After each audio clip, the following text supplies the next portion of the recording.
Hey guys, I'm back with another book review, and this time I'm going to be talking about Clown in the Cornfield 2, Frodo Lives by Adam Caesar. So I remember I talked about the first one in my last book review, so if you haven't seen that one, I would recommend that you go see that one. But I kind of preferred this one over the first one. And I know, everyone's like, the first one's always better than the second one. But honestly, I like this one better just because this one had more stuff going on in every chapter. Like, I felt like I wasn't bored. There was something mysterious that always brought me back to, oh, I want to read the next chapter and see what happens to her, what happens to him. And I really like this one. And I remember when I got like midway through the book, I couldn't put the book down. Like, literally yesterday, I just finished this book and I was like halfway through it. Like, there's 400 pages in this book, and I was like at 200, and I could have put the book down. So I ended up finishing it, which I really liked it. But yeah, so we're introduced to a couple of new characters. So we still have the original three. We have Quinn, Cole, and Rust, and then Quinn's dad, of course. And then we're introduced to a couple more. So we're introduced to Hunter, which him and his family kind of are known for making money off of like scaring people, creating like in this book, for example, like he creates like this haunted um carnival for people to celebrate Halloween, but everyone was kind of upset because the area that he decided to choose for that like horror festival, whatever, is the area that kids were murdered last year. So that tells you a lot about Hunter and his family so far. And then who else are we? Oh, we're also introduced to Mrs. Reyes. Izzy Reyes, she is the mayor's Quinn's dad's girlfriend. She's pretty nice. I really like her. But then you learn about her character, which is anyways, and then you also meet Jerry. Jerry, she's a sophomore in the high school. Her sister died last year in the clown killing, and she also was there, but she was hiding the entire time, which they never found her. And then last person is, so we have a new sheriff in town, because in the last book, the other sheriff was evil. Sheriff Dune. So this time we have a new sheriff. It is Sheriff Lee. I love her. She's very sweet, very caring of the town, and she's awesome. So basically a little bit of context about the book. I won't give too much because I honestly, out of all the book reviews I've done so far, I think you guys should read this one. I really liked it. I know you're supposed to go in order, like read the first one and the second one, but I mean, no one's gonna judge if you just go to the second one. But anyways, so how this one starts is like how that last book ended. Actually, it was you give you a free beat of a chapter of what this one's gonna be about. So basically, Quinn goes back to Philly, where she's originally from, to go to school, and then Cole and Russ stay behind with Quinn's dad to kind of help rebuild the town because, everyone's on edge after that whole thing happened last year in the field killings with the clowns. So this year, Cole, because he has money and he's also a social media influencer, he's able to bring in funds for the town. And then Rust, he's really good at his handyman work, so he helps like every store in town kind of rebuild their floors, anything that got destroyed.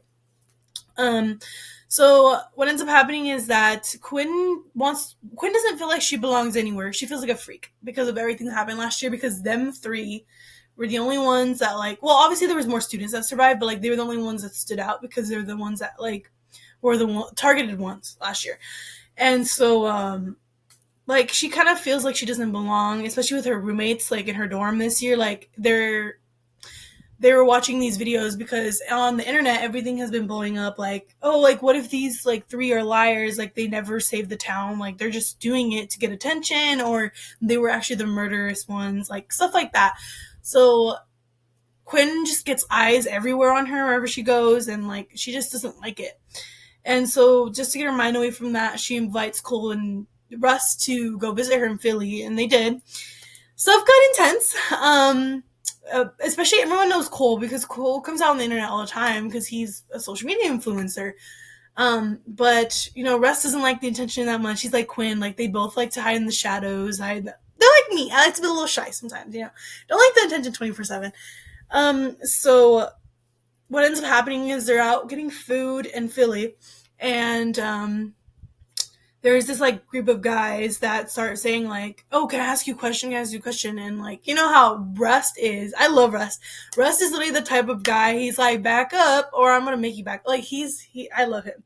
So what ends up happening is that like they end up arguing because they're saying like, no, why are you talking to those like three murderous killers? Like they're the ones that did it and blah blah blah. And so there's got this argument happening in the restaurant. And so Quinn decided to leave with Cole and Rust, and they ended up skipping everything else they wanted to do today, go back to her dorm. There's a frat party going on. I know when I read about that, I was like, not the frat party in the hallway too. I was like, bruh, no. And so then there was a huge party going on in the hallway. And so then what ended up happening was Cole was like the one being like, hey, we should like go get loose, let's go party. And Rust and Quinn are like, nah, we'll stay in the room. Like, we don't want the attention. But then Rust is like, obviously, if you go, I'll go. Because, oh, I forgot to mention, Rust and Cole are in a relationship, which is really cute. But yeah, so anyways, so then they end up dressing up because it's a Halloween party. They end up dressing up, they end up going out in the party, end up, doing frat things. Then something happens, everything gets intense. Um, Quinn has like, once everything in the frat party happens and the cops come, um, Quinn's dad ended up calling her like 6 times, and like she ended up answering. Something happened to her father. She had to go all the way back to Kettle Springs, which took like, I don't know. I think it was like, I don't remember how long the book said. I think it was like a week or two to get back. I don't remember.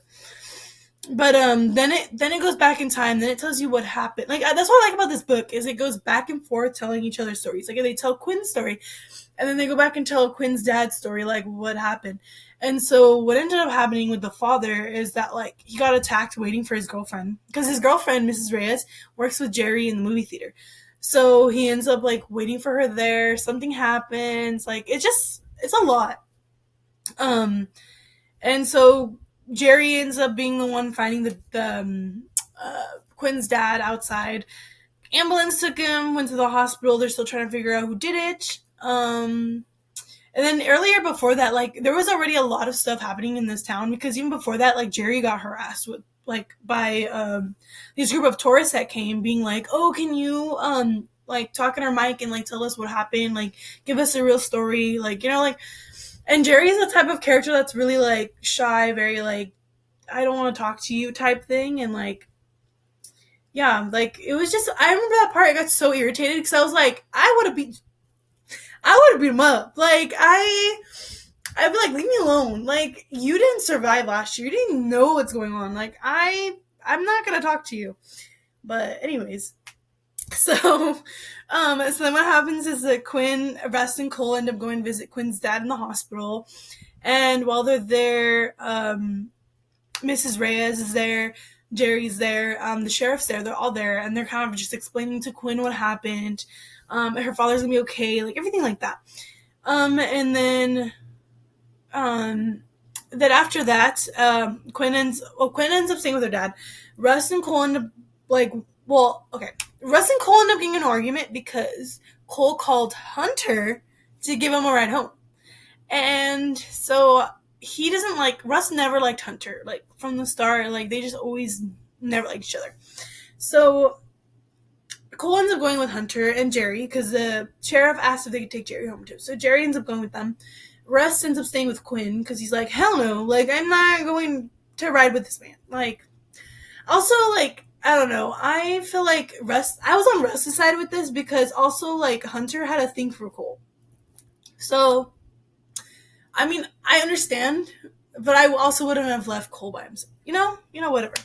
So this is when the chaos starts happening. Like they all get separated. It always happens when they get separated because then Russ ends up Ubering back home. Well, actually no, he goes to the theater first because Ms. Reyes asked if he can go check if the theater's locked.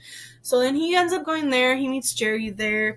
They end up teaming up. Quinn ends up going in the sheriff's car. Something happens to the sheriff on their way home. She ends up chasing these guys. They ended up recording her. Like, it escalated, like, quickly. Like, Quinn's dad ended up falling asleep, never woke up for a little bit. So, basically from there, We get a little bit of what's happening with each person. So in Cole's story, he's there with Hunter. He goes upstairs to go get him more beers, and then someone's in the house. Ding, ding, ding. Like, I already had it. I already knew it was coming. Like, something was gonna happen to him. Um, and then what happened with Rust and Jerry is that they're trying to kind of get away, and they're trying to get to Rust's house to get more weapons, because in the town there are people dressed as clowns again. There were people dressed as military people, but they're not actually military, and cops, and like, these are the people from the internet I was telling you about, like, that have conspiracy theories of what happened with them, and like what they did, or supposedly what they did. So, it's getting crazy in this town. They are burning everything in the restaurants. They're like, it's getting crazy. And these aren't even people from Kettle Springs. Like, these are people from the internet that, like, agree with these conspiracy theories, came down to come and get them. And so, Rust and Jerry are trying to go get to the car, and then get to Cole. But they have a minor setback because of this crowd of people. And all they're screaming is, give us a 3, give us a 3, which is the 3, like, Quinn, Rust, and Cole.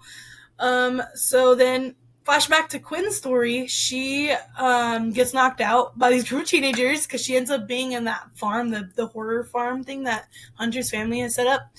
And these guys are pretending to be cops, try to get Quinn. Like, her whole scene, like, I don't know, that scene was crazy, because, like, I put myself in Quinn's shoes, and I'll be like, can I really do that? Like, would I really do that? Because, like, Quinn's hand tied, like, zip ties. Like, it's not even easy to get out of. This one sheriff, pretending to be sheriff, tricks these kids into being like, oh, she's evil. Like, thank you for calling us together. Takes her out into the field trying to kill her. But then, luckily, one of the students help her, which is great. Quinn ends up rallying up the teenagers, being like, hey, these people are trying to take over our town again. Let's go get them. So she ends up, like, getting them on her side, even though there's this video going around saying that she was the one that did something that she didn't, because they try to make it look that way. So they can be evil, So then flashback to Cole's story. So we end up, I'm not going to spoil it because this was the really good part. We end up finding out who was in Cole's house. And if you remember from the last book, someone didn't die that was supposed to die. That's all I got to say. And so they end up capturing Russ, Cole, and Jerry. And Hunter got off the hook because his mom was involved with that flash mob, which I was like, I was so irritated. I was like, you're going to let your friends get killed while you're over here getting the special treatment because your mom's in there? I was so mad. So they ended up getting Cole and Rust, and they were waiting for Quinn. They were looking for Quinn, couldn't find her. They were having this apparently trial for them, being like, hey, like, you're gonna answer for what you did last year, basically, to Cole and Rust. Obviously, they were both hurt. They weren't gonna answer. They were like, heck no, like, leave me alone. Like, do what you're gonna do. If you're gonna kill me, kill me. And so Quinn was there. She was dressed as clowns like the rest of the students, because she got them to be like, hey, like, when I go and get them, you guys fight, like, we're gonna do this together. But someone else started fighting before, which I was like, ah. And it was Mrs. Reyes. And I'm not gonna tell you her story because, like, that hurt my heart so bad. When I found out what she did, I was like, oh my god. But she left a note for for Quinn's dad, because it was her boyfriend, honestly. She left him a note and explained everything to him. Kind of explained everything to Quinn also. There was a note for both of them, but then what ended up happening was that Quinn ended up going to save Cole and Rust. Everyone was fighting. Jerry was helping Miss Reyes. Miss Reyes, something happens to her. They're all like, it's all commotion. Eventually, after like a whole 3 hours later, the cops finally show up. The ambulance finally shows up. Hallelujah. And then everything else is good. Then they end up moving forward with their lives again, like last time. Like, Cole and Rust obviously stay in town again. Quinn's father stepped down from office because obviously everything that happened. But he's still there in the town. And then Quinn ends up going a little... That's all I gotta say, because then it shows, again, the preview of a chapter for the next book. And Quinn starts going after every single person that was there that night. like every single person, like whether they live far away, like the internet people, she ends up going after them. And so basically, the third book is going to be about that. About that's what it said on the last, I think, the last couple of pages. It said it was going to be about kind of Quinn's seeking for revenge because she ends up playing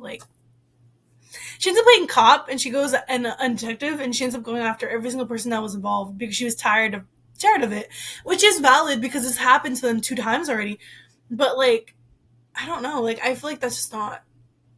I feel like this she should be taking a different approach on that. But yeah, so I'm excited for the third book. It doesn't come out until August, so I have to wait to order it. But yeah, and also Adam Caesar is sending them signed, so I might get mine signed, which I'm really excited about. But yeah, you guys should read this book if you haven't had a chance. I don't know, like I just feel like this one was the best one so far out of the 2 books. Yeah, this one was good, but you still gotta read the first one to understand the characters and stuff in the plot line. But yeah, thanks.